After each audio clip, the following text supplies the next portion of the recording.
Opinions expressed are those of the program host and guest and not WSTU. WSTU does not endorse any products mentioned. Any reproduction or retransmission of this broadcast is strictly prohibited without written consent of WSTU. The Treasure Coast longest running local talk radio show is on the air. The Treasure Coast Forum. Get interested, get educated, get involved, and give us a call with your opinions at 220-9788. And here's your host of the Treasure Coast Forum. Hey, everybody, you're listening to WSTU 1450. I am Amira Meehan, and I am here with Mr. Frank Mezzapelli. Yes, indeed. You are our honorary Italian.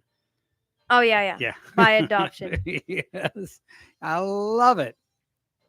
So, yeah, we thank you for listening. We've got an interesting show for you. We're going to talk about youth and government things. We're going to talk about what's going on locally. We've had an interesting piece of news. We made the world news, the national news, the world news locally because the Martin County sheriffs were involved in the attempted on the recovery of the suspect for the attempted assassination for President Trump, which may have was likely trying to take place at the golf course in West Palm Beach, a Trump owned golf course.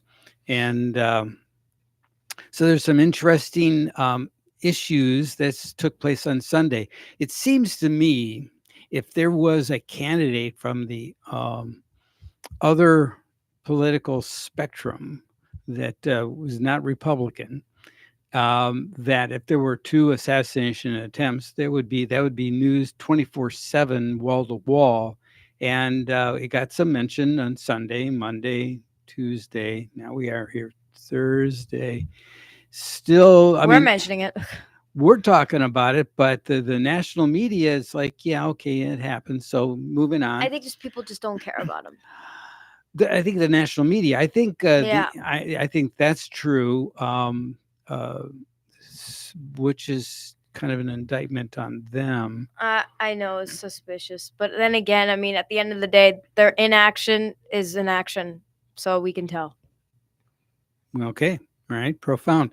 So I got a good friend of mine, James Stammer, is going to be calling in because he knows that golf course. He knows the layout. And so I have some questions about about this particular individual, the potential shooter, who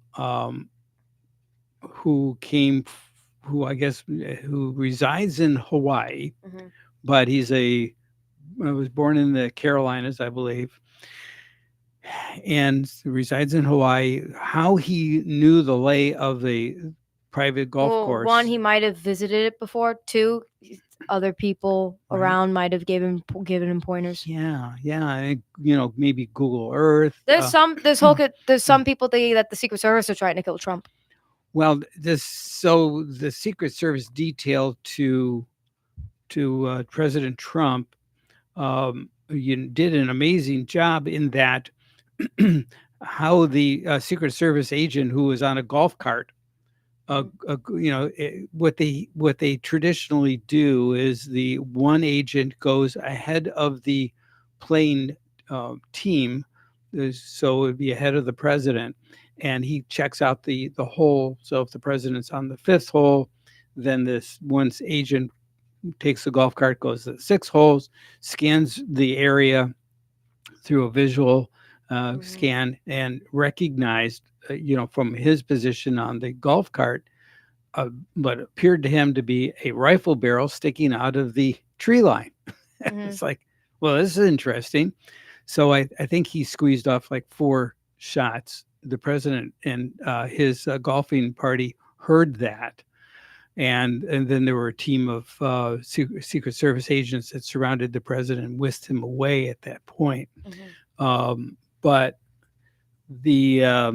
so it just seemed to me I have more questions than answers about, and there still isn't a lot of answers that have come forth, I mean, even on the it first. could be simpler, you know, because the way Trump is portrayed in the media, like a demon, really. Right. He's really so to a normal person, like an average weirdo who doesn't really look at everything, they just have to kill the demon. So I think it's just that simple. It's just a Right. wacko Right. thinking he's doing the right thing or what he has to do. I think I don't think it's some crazy plot where there's this crazy leftist billionaire corporate owner who Right. wants him dead. It might be way more complicated than that. It could be complicated like that, but it could just be really, really simple. Right. Because I mean, dude with ceramic plates from Hawaii is not the person that big corporate guy would hire. Yeah. I'm go along with that. Yeah. Yeah. So it's definitely, you know, like he's a fringe guy. So his backstory, as I understand it, is that he flew to Mhm. Ukraine and on his own dime Mhm. and tried to volunteer, and I guess he's in his 50s, and they said, yeah, not so much, thank you. You know, they thought he was a bit of a squirrely individual, and they thanked him for his interest, but they sent him on his way. But yeah, he did not impress the Ukrainian And those officials. people are desperate for help. So if they turned him down, Yeah, you can imagine. right. They Yeah. thought he was a bit of a crackpot. Yeah. you So know? he yeah, that's probably it. He's just a crackpot. Yeah. So It is. He was in Florida too. Like every well, crime but has a crackpot how did involved he? in it. Yeah. So I mean, but where does he get the money to do all this stuff? So he's been arrested a few times, like 8 times. So he's done some pretty squirrely things over the years. I don't know. Maybe he squirreled more squirrely people than him, and then he got money. Yeah. Who knows? Or maybe his daddy's rich. Yeah, I don't think so. No, Mm, no. Yeah. So you know, I just not too sure. It's just again, I have more questions than answers, and maybe our friend James Stammer, he'll be calling in another couple minutes or so. But I thought maybe he'd be able to kind of bring us up to speed. It seems to me that if you it just seems to me that that how he came by to know to get there 12 hours early and wasn't smart enough to turn off his cell phone, which Someone was giving him directions. so he got so he got to where he needed to be exactly the same place that paparazzi go to take pictures of people on the golf course. Do you think maybe the media orchestrated this? Yeah, I don't know. I don't think I don't have any predispositions on this. My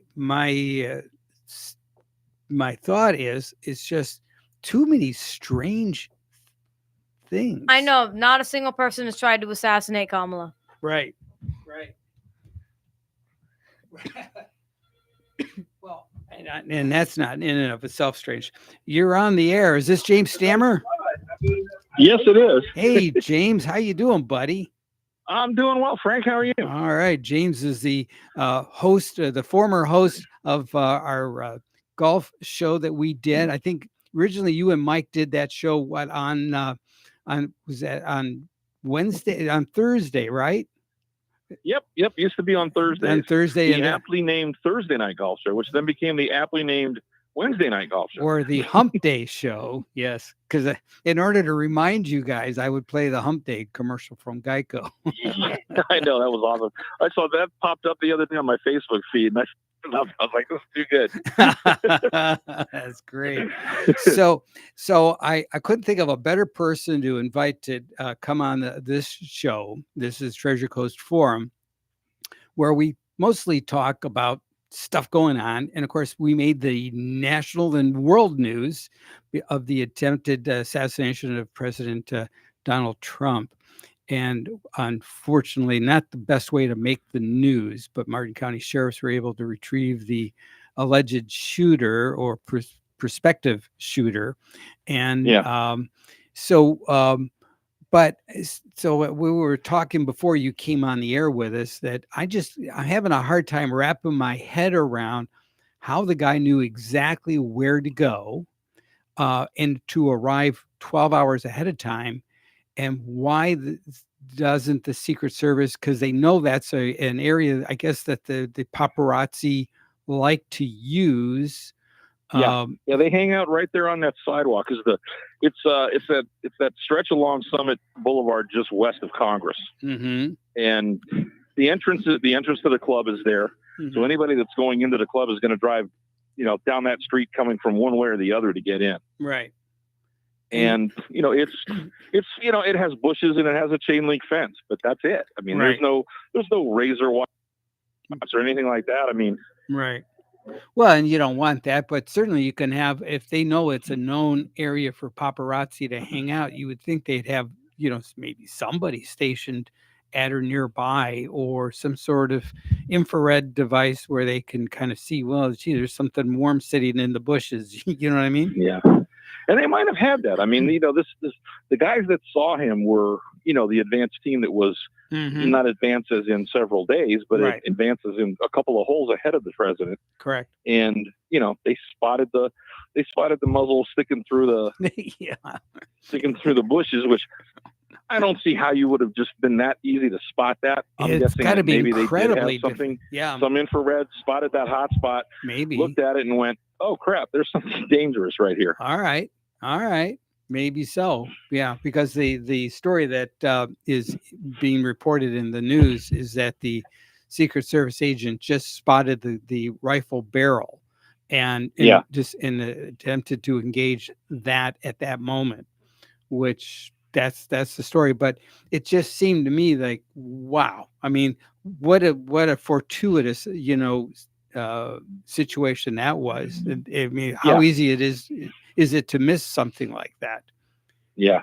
And then for Yep. this guy to sit in the bushes for 12 hours and then leave his and then leave his cell phone on so that it records exactly where he was, Yeah. which that's a head scratcher too. What are your thoughts? I mean, Maybe he was recording it because he wanted glory.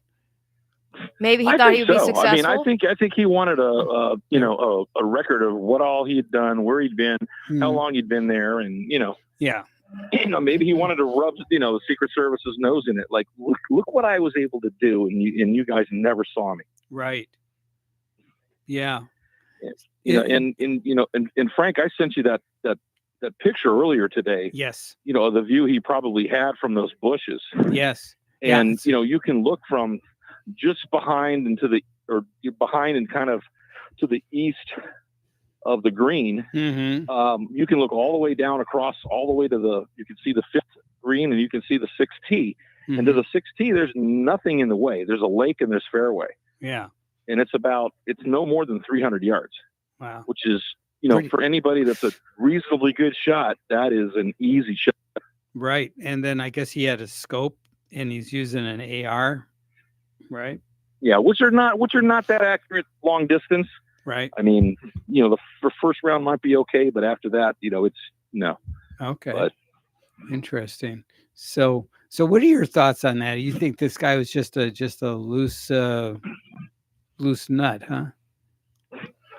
He's got a history. I mean, apparently they've been watching him, or he's been on their list of potential nutcases for at least a year or more now. Right. So- I know he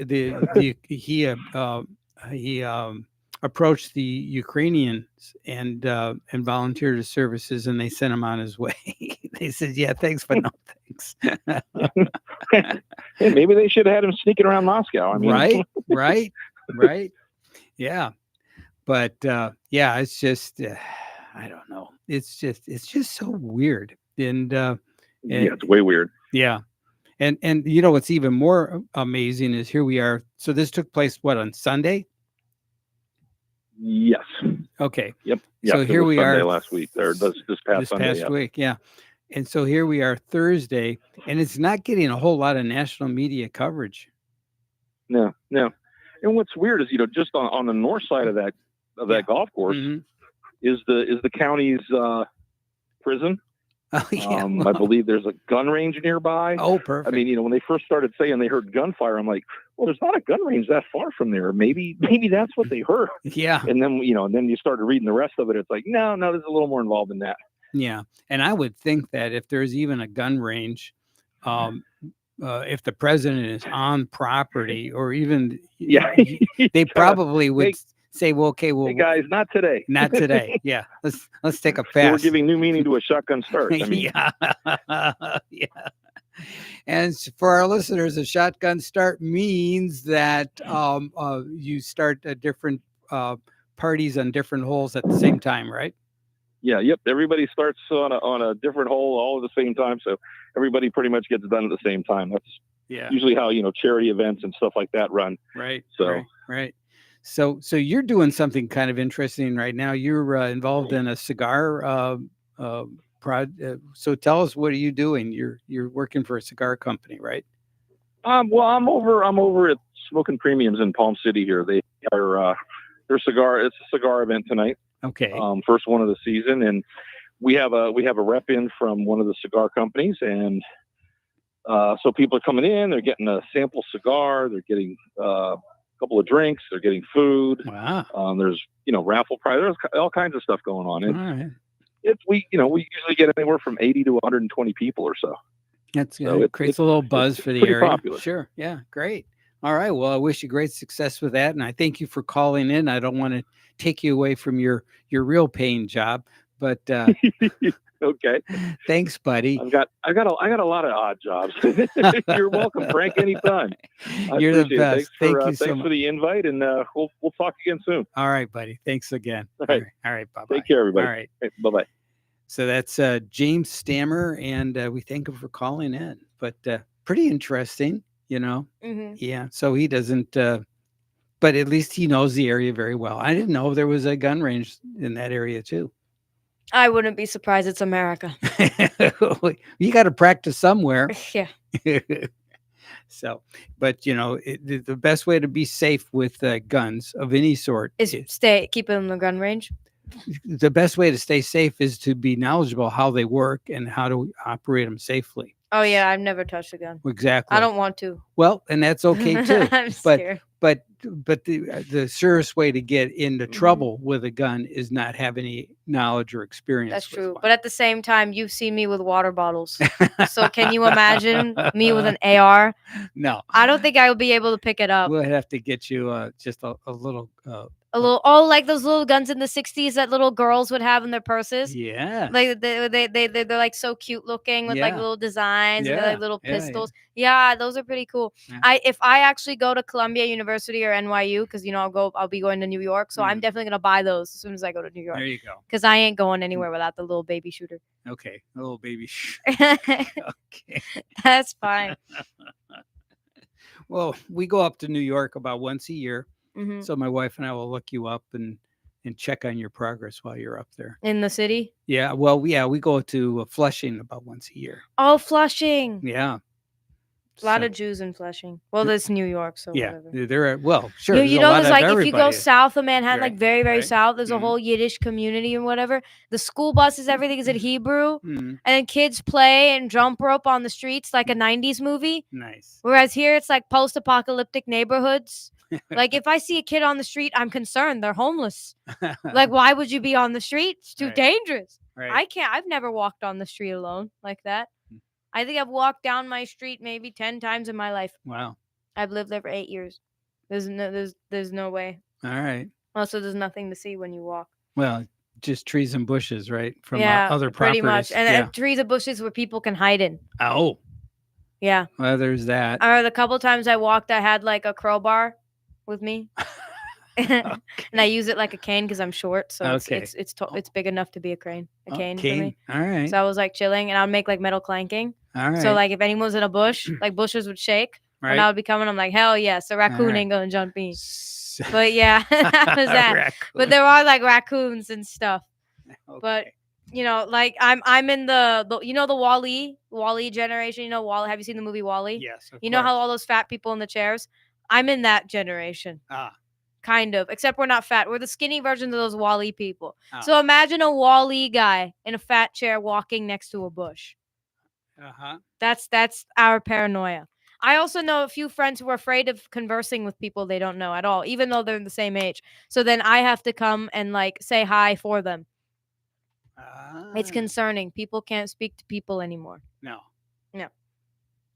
They can barely text people. People are being afraid to text people now too. Like it used to be, I'm afraid to speak to this person, but I can text them. Now it's, I don't want to associate myself or confront anyone at all, which is a little wild. I was like that for a couple of years, but there were other factors. I think it was COVID time. I didn't want to speak to anyone.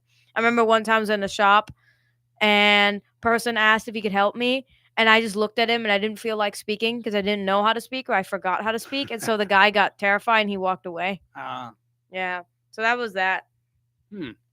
Now I'm fine with speaking. I mean, I'm on a talk show. I better be fine with speaking. Right. But and you do yeah, that very well. something interesting I wanted to talk about. Yes, please. So of course I'm going in the college application process, so I'm really getting a bigger insight in education. Mm-hmm. And for the longest time, you always hear everywhere that American kids are stupider than other kids. Well, if you really look at, well, you know who says that? Who's been quoted as saying that is Kamala Harris. Not just that. No, but she does. I know, I'm not just Kamala, but everyone says that our school system is lackluster than other school systems. And right. I know, by taking IB, I know they definitely are 100%. Mm-hmm. They're lackluster. They don't give kids that much. There's seniors I know who are only in school for 1 hour or 2 hours, like, right. and they don't. And these are classes that are like empty. They're like electives where you don't do anything anyway. And even when it's non-elective, like you take civics and you take this, and then you just get the same information regurgitated back to you every single day. Straight A students are just kids who remember what they learned in 6th grade and just work. That's it. They're like little busy bees. There's nothing to do with thinking at all. You don't have to think. They just regurgitate. Yeah, that's why a lot of my friends that I know who aren't in IB didn't choose IB because they said that IB is going to make me think, and I don't want to think because I'm lazy and I'm happy where I am being a straight A student and dual enrollment. I'm like, okay, that's good. I mean, it's good if you. It's a plan. It's a plan. It's fine. It's just you're not going Ivy League, plan. but it's fine. It's fine. Yeah. That doesn't matter. But it depends on your goals. But right. And then I'm looking at these Japanese schools. These in Japan, kids are in school for 10 hours. Mm-hmm. And for 10 hours, like they just have like 1 hour nap time and that's it. And so it's like till night. And sometimes they sleep in the school. And it's crazy. And what they're doing, they're just preparing for these 2 exams or whatever that determine their whole life. Because it's different. It's not like you can skip college or whatever. Like you either do it or you don't. It's Japan. Right. And then, all these kids are really good at math and all those things. And you're like, ah. But then one thing I realized is why the hell are all these kids. Why the heck? Sorry. Why the heck are all these kids, right? Super, super smart, definitely statistically better at everything than American students. Mm-hmm. Why are all the inventors in America? Why are all the billionaires in America? Why? And they're not just they don't just go to America. They are American. Right. And these crazy good mathematicians, all these kids who are statistically smarter, quote unquote, than American students all around the world are working for Americans. Why? And I realized that it's not about So then Neil deGrasse Tyson was talking about this. Mm-hmm. And so what's crazy is that maybe the fact that our school system is very hands-off and doesn't give kids what they need to prepare is exactly what makes it great. The what makes it worse makes it great. I know it's like, oh, you're making factory workers and all that. And it's not beneficial at all. But that might be what makes it great. And this is why I think that now. Because when you look at these Japanese kids working 10 hours like crazy, they're spending 10 hours every day memorizing and regurgitating the knowledge of the old from other people to pass the test. Right? So they're changing their thinking to fit one way of thinking. Right. Single model the whole thinking. time. Right. It's perfect for communism. China does it too. Right. So then now everyone is trained, hardwired into one brain cell or one collection of brain cells, and that's it. Right. Whereas here, because we give you nothing, you have the opportunity, the freedom to choose the way you want to think. Choose what you want to do. I can choose to do IB and think, or I could choose to do nothing and find my own path. So what's great is that it's not that American students are stupid.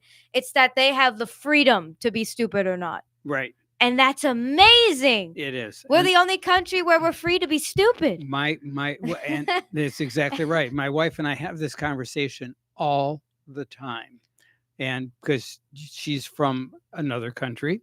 And so again, she recognizes, as you just very succinctly explained it, that there are quantifiable differences in the way schools provide information, and of course, she doesn't understand at all why it works the way it does. But I think your explanation makes the most sense.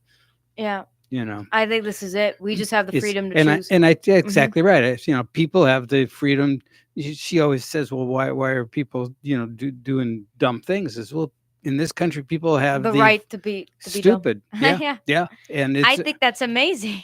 And they have the right to figure it out and be smart. And, or to not be stupid and realize, work at something they care about. Right. And that's why exactly those crazy math kids who are really, really intelligent in Asia are working for Americans. Right.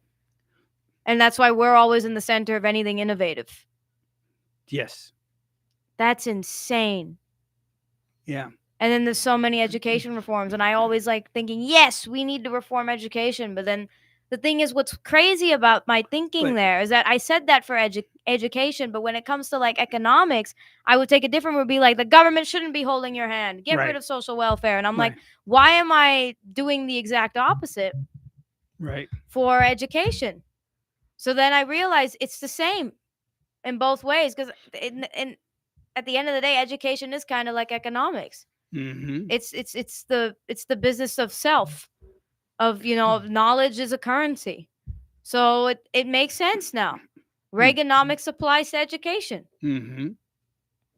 Yeah, it's pretty wild. It is. So I kind of take things back. I think I'm glad our education system is stupid, and so it's bad. I know, but a lot of people do need that hand holding. But at the end of the day, they just need someone to say that they don't exactly need the hand holding, and if they really want something, they can go for it. Yeah. Yeah. That's pretty much it. All right. All right. Well, we're going to take this as an opportunity to do a regulation timeout. And program hosting. Whoa, here we go. That's the one we want. All right. We thank you for joining us, and stick with us through this commercial break, and we'll be right back.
All right, we're back.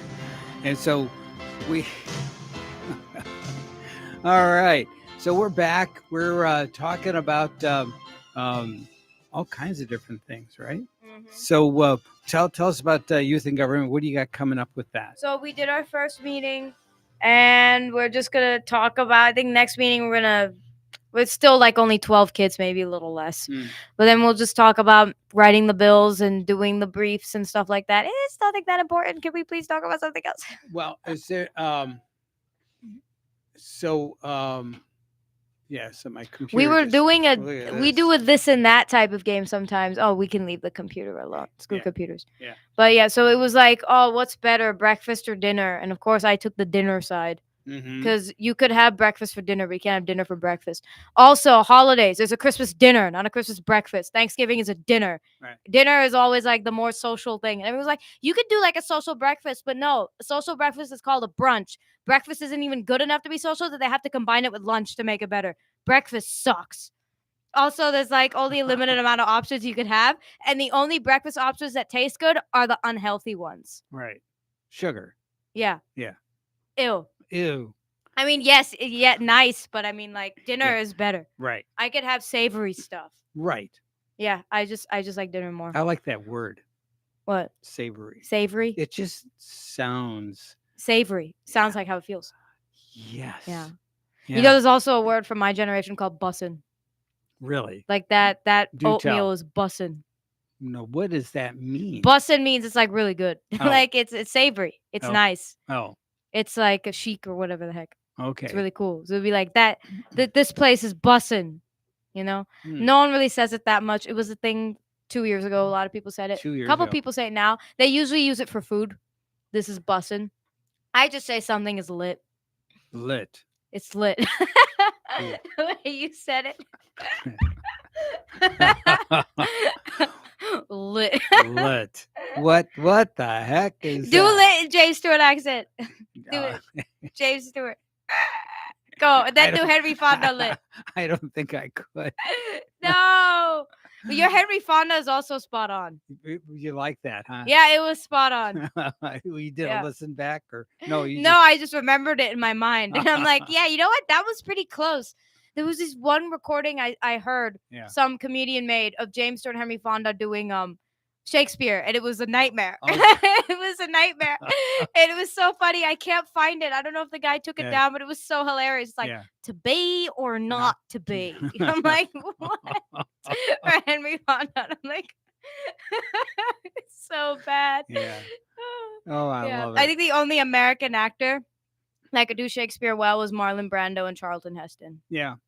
Yeah. Do you know who were Shakespearean actors that made it to popular TV, not sitcom, but popular TV was William William Shatner. Oh, okay. He was a Shakespearean Yeah, you actor. could tell what he's like doing that. Remember when he gets possessed by like any alien and he starts like spewing random stuff around? It's so over dramatic. when he gets Yeah. and that's from his Shakespearean background, and the Yeah. reason why he would do that, I've come Mhm. to find out years later, he had admitted to it in an interview, was that he would forget his lines. Yeah, that's what it felt like. That's what I always thought. You're exactly right. So he would forget his lines, and then he Mhm. would emote through the Shakespearean style, and then okay, I got it now. And yeah, so that's what it was. It always felt like he was choking. Yeah. I always felt like he was choking. Yeah, I always just felt he was just overacting. But and that's his work colleagues, they would just roll their eyes. It's like, oh, here he goes again.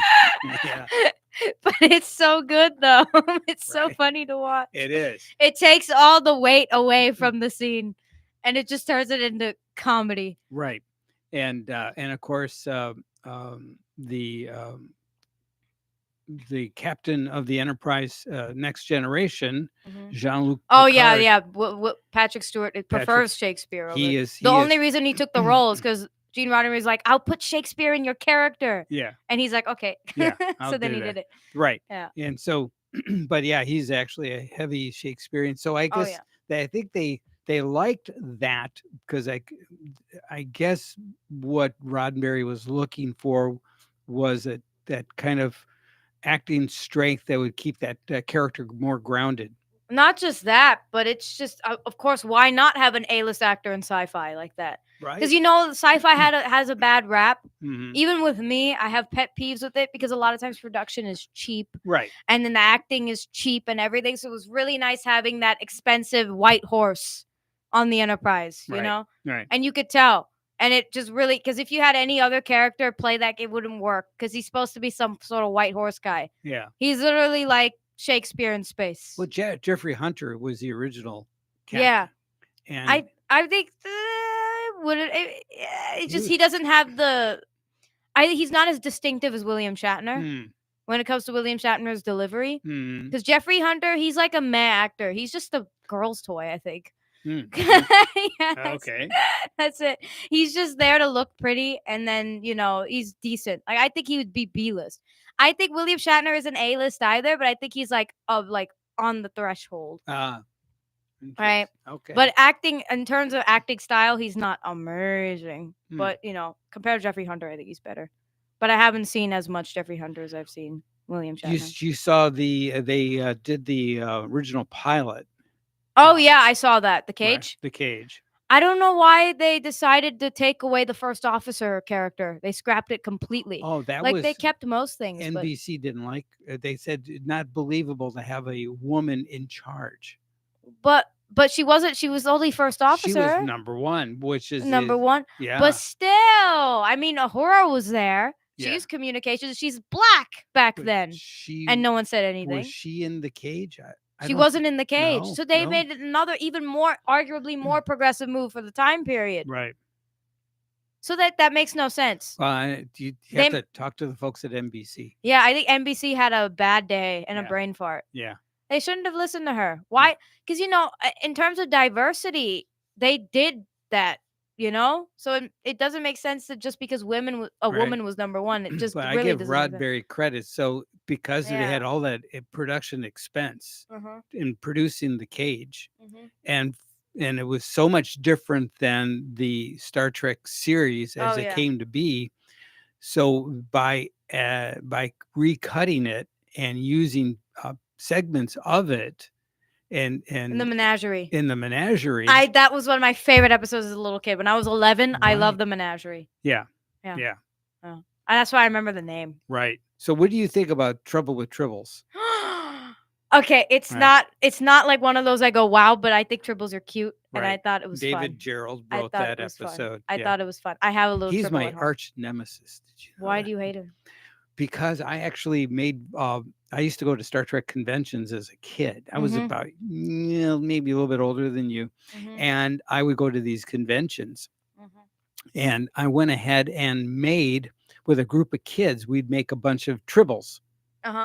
And but we couldn't sell them because that Tribbles belong to the Star Trek universe. So they're just big fluffy balls. Just call them fluffy balls. So I cut arched felt eyebrows and glued them on, and then we got 1/4-inch foam rubber and we used glue and we formed it into ears. We made Vulcan ears. Oh, that's cool. And we glued them on the Tribbles. And we called them Vulcan Vribbles. That's fun. And I sold like 400 of them in a couple of hours at a convention. Oh, that's nice. Right? A couple hundred of them anyways. And we weren't asking a lot of money, like $4 a piece, but it paid for transportation, paid for materials and stuff, paid for the hotel and accommodations. But it was a lot of fun. I had a chance to and all the main cast characters had to have one. They all came by. Oh, you met all of them? Well, I wasn't actually at my booth at the time. I would have had I been there. Oh, you probably beat yourself up for that. But so George Takei came by the booth, and so did guy that played the part of Chekhov, and they both have in their collection of memorabilia Vulcan Vribbles from that. That's so cool. Right. And they autographed them too, because you can autograph the ears. So that was fun. But but David Gerald forced us to cease and desist. We weren't allowed to do that because he said it interfered with your business is too good. He was jealous. Right. Oh yeah. Oh yeah. You're using his tribbles in a way he never thought of. Right. Yeah. Yeah. That's his problem. I Right. would have taken that as a compliment. Right. Well, I did in a way. Did he have authority to say that? Or Well, yeah, he kind of helped Yeah. run the convention. Oh, okay. So Yeah. yeah. And see, he had and I had a conversation with him, right? So he had a battery of attorneys that work for Paramount Studios. Mhm. He says, "So how do you want to play this?" He says, "I can keep you in court forever." He says, "You can be legally right." Because I had a patent attorney told me, he says, "No, Frank, you got something entirely different. You can sell He it. told you that he'll win even if it was I can unconstitutional. I'll keep you buried in just Oh wow, he's an a-hole. right? And he invented tribbles. Well, tribbles were troublesome, so Yeah. makes sense. So Maybe he is like one of those fluff he balls. was but anyways, so that was Mhm. so he's my arch nemesis. Yeah, that's a decent arch nemesis. Right. Yeah. So there it is. How old were you? Maybe late teens or early 18s. Yeah. Oh, so like my age. Yeah. 19 maybe. When yeah. was this? 70s. Yeah. Hmm. Yeah. Okay. Yeah. Yeah. Yeah. So that was fun while it lasted. Yeah. I went to 3 conventions, one in Detroit, one in New York, and one in San Diego. And so, all right. So when we come back, we'll wrap up with some of the things going on in the world and this day in history. How's that? All right. So stick with us. We'll be right back.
All right, we're back, and we thank you for listening. You listen to Treasure Coast Forum with Amira Meehan from South Fork High School, soon to be going to New York, maybe. So my safety is FIU because they have a 60% acceptance rate. I'm already in. Okay. Then my target is like Chicago, Stanford. You know, I have a good chance of getting in. You know, not guaranteed, but a good chance with like a few Ivy Leagues. Yale is the one that's going to be harder for me to get in because they're picky as heck. Because Stanford, I'm doing early restrictive action, so I have a bigger chance. And then my reach is Oxford, pretty much. I want Oxford. That's the one I want the most. And if I don't get Oxford that way, I'll always take the abroad program in Stanford. Like that's my whole plan. Chicago, actually, I'm starting to get interest in that one. They are getting picky, but at the end of the day, I realize that I already meet the credentials, so we're fine. Chicago. So University of Chicago, I think that's the same school is affiliated with the art school in Florence, Italy. Oh wow. Yeah, Yes. but the thing is, I don't So do art. yeah, if you were in the arts, man, I try to get my daughter, who is really a wonderful artist, and so we took her to Italy, and we took a train up to from Rome up to Florence, and Florence was amazing. And oh yeah, Florence is one of my favorite places. Yeah. And so I said, well, what do you think? What do you think? And she goes, why? I said, because you can go to school here. She goes, yeah, no, thanks anyways. Why? She wanted, because her boyfriend is here, and she wanted. How old was she? She was maybe late teens, early 20s. You don't have a boyfriend that time. That's a friend who's a boy. Well, maybe in her 20s. She was in her maybe, but yeah, because it was about 20 years ago. Yeah. No, I would never make a career decision based on boyfriend. She was in her early 20s, and yeah. And they, let me guess, they didn't stay together. They did. They're married. They're married? Yeah. Ooh. So okay, that's a rare case. So, no, yeah. So, I ain't getting married. All right. I'm a single Pringle forever. No, don't say never. Never is never. Never. No, it's never. Never should never be in the vocabulary. I don't agree with never.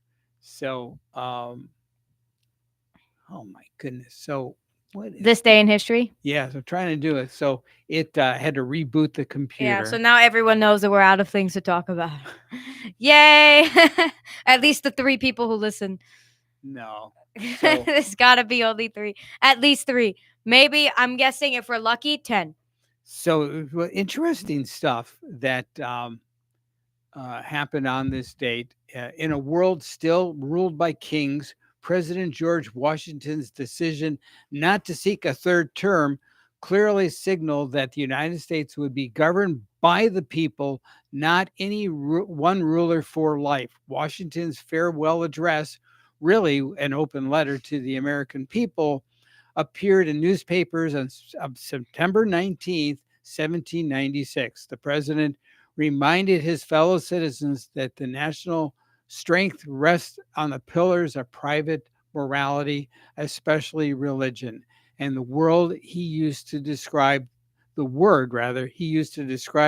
those pillars of American democracy is not optional or desirable or helpful or indispensable. All the dispositions and habits which lead to political prosperity. Okay, it goes on and on. Okay, so happy Constitution Day. I completely forgot. It's Constitution Day. That explains it. You know what's crazy? I was thinking about, which made sense to me. So you know how it says in the preamble, provide for the common defense, promote the general welfare? Yes. I was really thinking about, let's get nitpicky with words to see provide and promote. And it's like, provide for the common defense. Okay, give a military. That makes sense. Right. Promote the general welfare, not provide. Correct. Yes. Big difference. Promote, not provide. So then I'm seeing, you get what I'm hinting at here. Yes. All of these high taxes, these social welfare programs, who are not even helping the American citizens. The operative word there is social. We're not socialist. We're supposed to be a representative democracy. Promote social welfare. So the government should be clapping and be like, yay, we should all be happy. But they shouldn't actually be, give me your money so I can make you happy. Right. Yeah. So provide and promote. I mean, it's in the words. I saw that. I'm like, that's in the preamble. And most people making this legislation have not read the preamble. No. Or the Constitution. No. Yeah. Yeah, I know. That's what I do to justify me being president of book club. Because I'm like, I've read the least amount of books that I don't read outside of book clubs. They're like, what? How could you be president of book club if you barely even like to read? You're a movie person. I'm like, how could Joe Biden have been president of the United States if he can't recall the preamble of the Constitution? Same thing. All right. At the end of the day, I still read the books that I Right. read the books in book club. So you had like a drop mic moment. Is that what it was? No, it's just now everyone knows I'm Republican. But I mean, it is kind of obvious I'm Republican. But most kids, my age aren't, especially book club kids. And it's okay. Yeah, you know? it's fine. No, it's completely fine. and Most of my friends aren't. Yeah. Most of my friends actually don't care. They don't know anything. They Right. don't care. Right. I'm completely cool with that. I used to be that person too. Right. But now, then I started looking at politics like a reality TV show, and then I found the drama fun. Correct. Yeah, it is fun. It's true. I mean, like every senator is like a Real Housewife of Beverly Hills to me, except it's Capitol Hill. Real Housewives of Capitol Hill. That's what it feels like to me. I love it. That is great. So what do you got coming up next week with youth and government? We're just gonna meet again, and we're just gonna get started. I mean, it's not Right. anything. Do you have any bills pending that some kids are already excited about or kicking the tires, so to speak? Not yet. The next meeting will be the first meeting, so people will start thinking about bills. Mm-hmm. So yeah, that's that. But I'm in the judicial branch, so we don't look at bills; we look at cases. But Right. I used to be an exec. That's when I really looked at bills. You have to have some bills for all the other branches in order to kind of Yeah, but we don't. system, right? In youth and government, judicial branch doesn't look at ledge bills. No. Some student makes a court case. Well, but so does judicial ever look at some bills and say this won't meet muster? It won't. No, not in youth and government. Oh, okay. In real life, sure. Hopefully, Right. I hope. Right. You would want to But, kind of scan. I mean, the bills, as an executive, Yeah. when I was an executive, I used to do basically what the judicial in real life would do with bills. Mm-hmm. Except, sometimes I choose which one to promote, so that makes it a little different. But Right. at the end of the day, we would do the same thing in the cabinet. We'll be like, there were bills that were killed just because of the starting date of when it should start to be enforced. Mm. That date, like there was this one bill about changing something in the school's curriculum or whatever, and that it has to be required by law for every school to do this, right? And it was fine the way it was written. Say goodbye. Oh, okay, bye. All right, we'll be back next week right here.